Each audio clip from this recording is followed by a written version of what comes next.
Hi, everyone. In discussing the intonational phonology of English thus far, we've only seen fairly simple cases in which there is really just a single primary stress at the level of a word or at the level of a phrase. In the case of the question, "Are you going?" that we considered. Before we look at some more complicated instances of tunes that involve multiple starred tones or phrases that have more than one primary stress on lexemes, let's consider a little bit some of the structure of the English tune lexicon. So we've seen here in the tunes that we've considered the pitches low, mid, and high.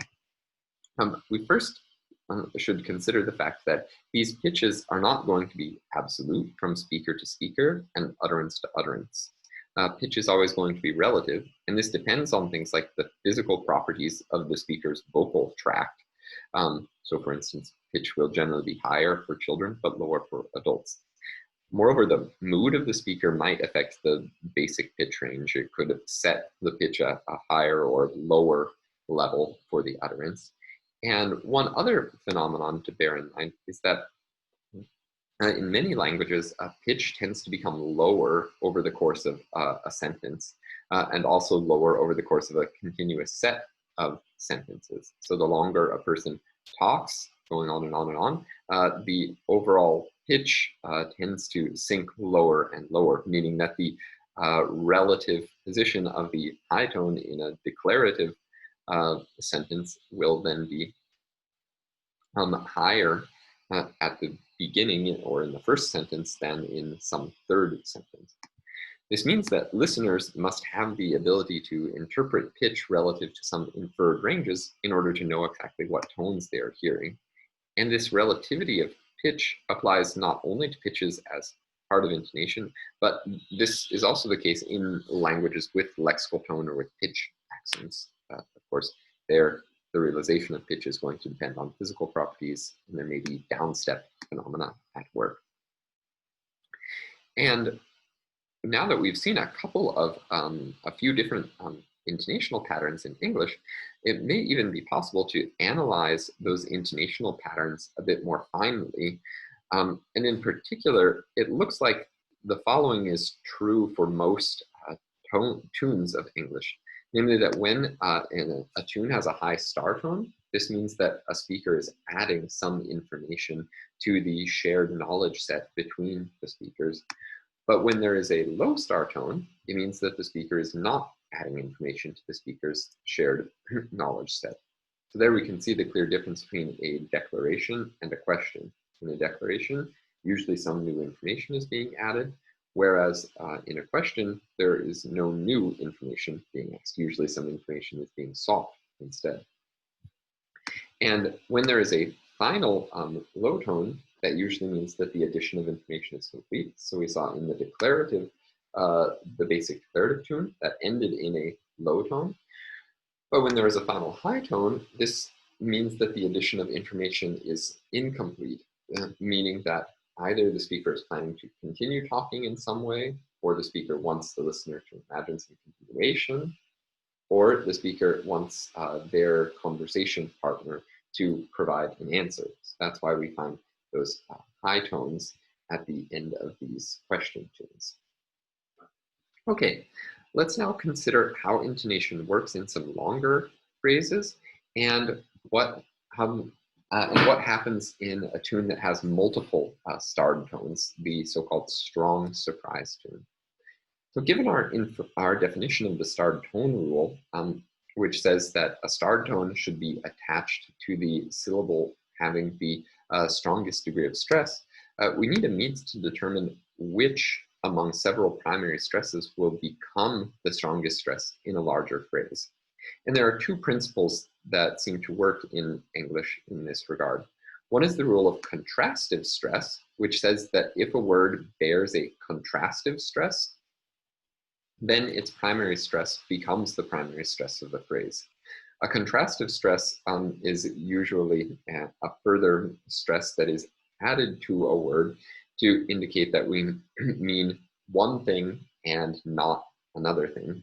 So if I say, I ate the carrots, that implies I ate the carrots and not something else, maybe not the corn or not the broccoli.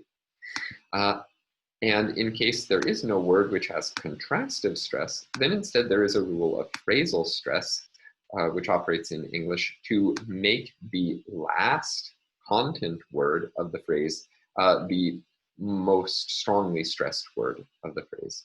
And in both cases, we'll just assume that any other primary stresses besides the one which receives contrastive stress or the main stress through the phrasal stress rule are demoted to a secondary stress.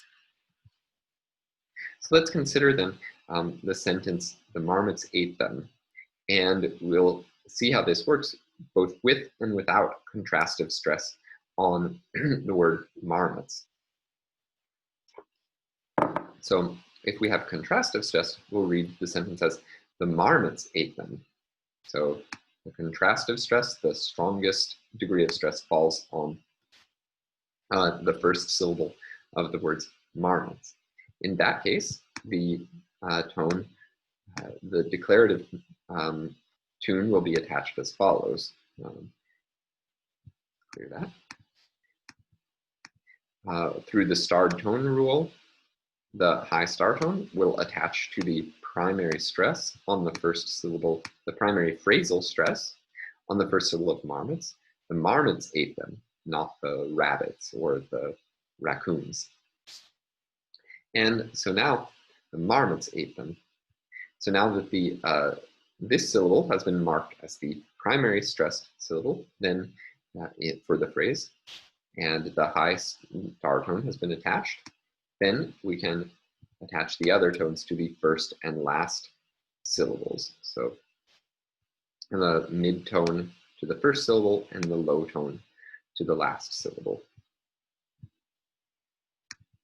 If this word marmots does not have contrastive stress, and we just read it as the marmots ate them, then in that case, the primary phrasal stress will fall on the word ate. So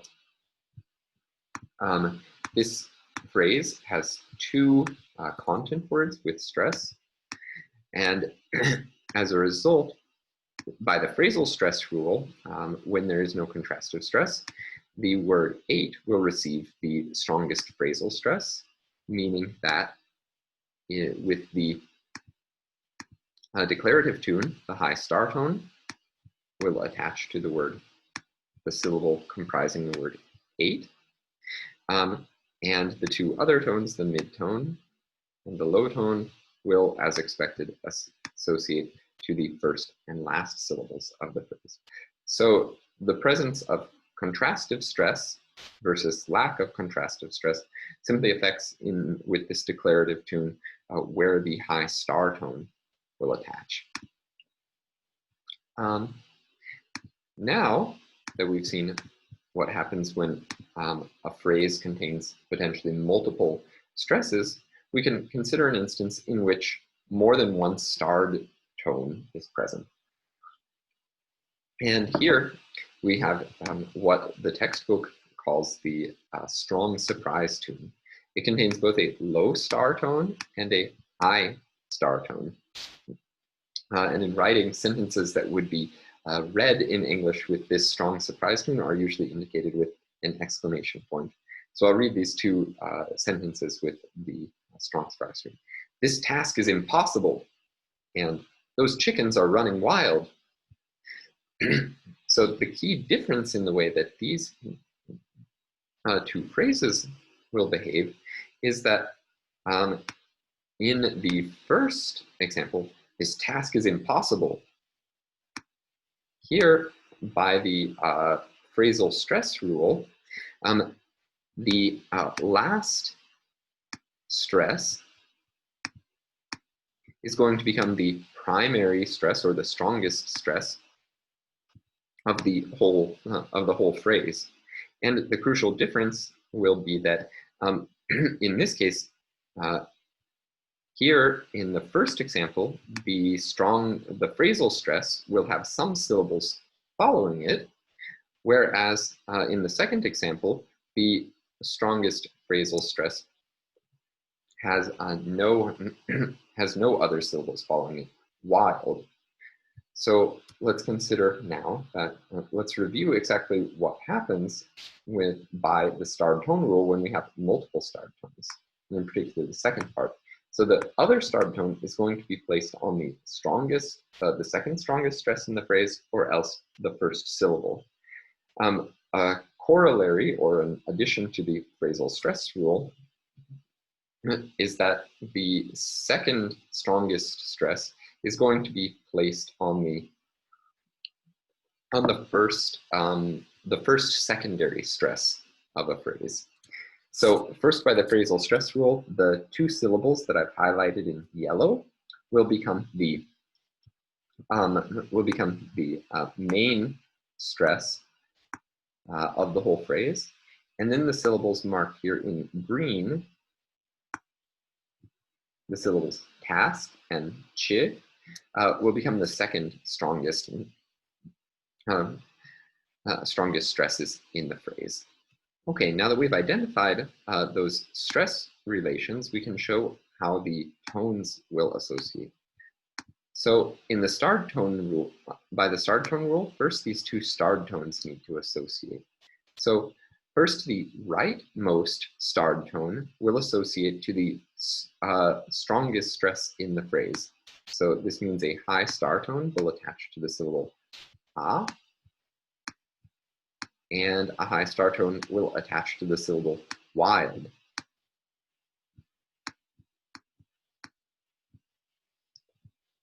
Then the second part of the starred tone rule tells us that this other starred tone, this low star tone, needs to attach to the second strongest stress in the phrase.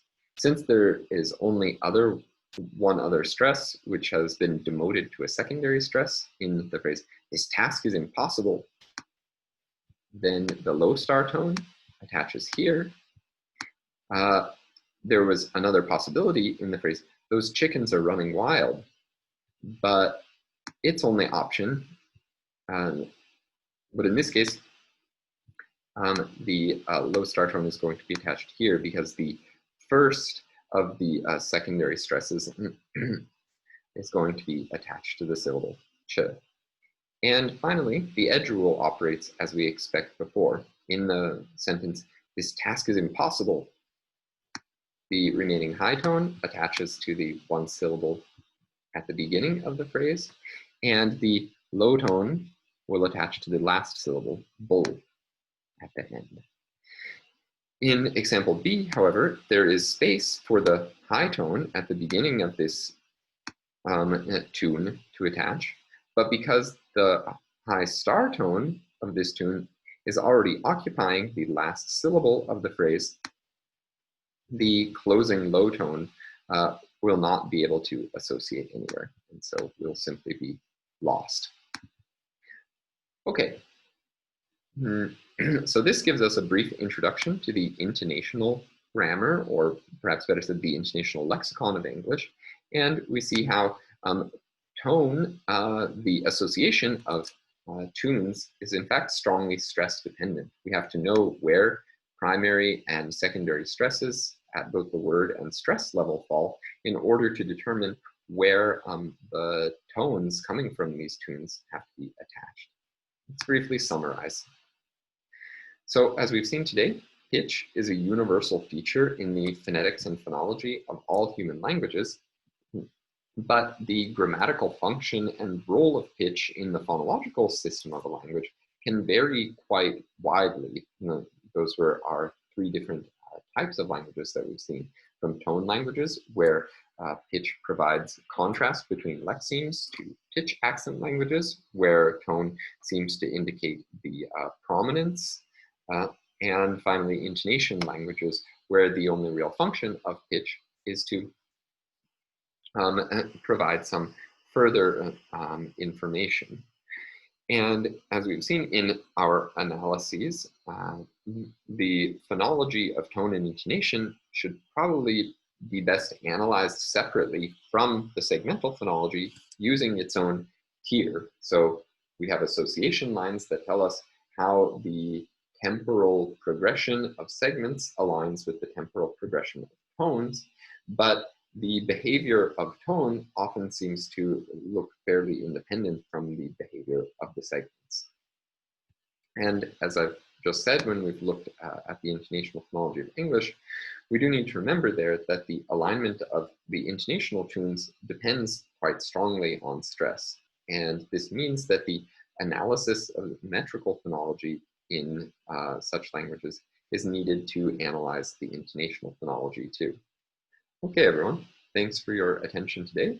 Thanks for your attention throughout the course.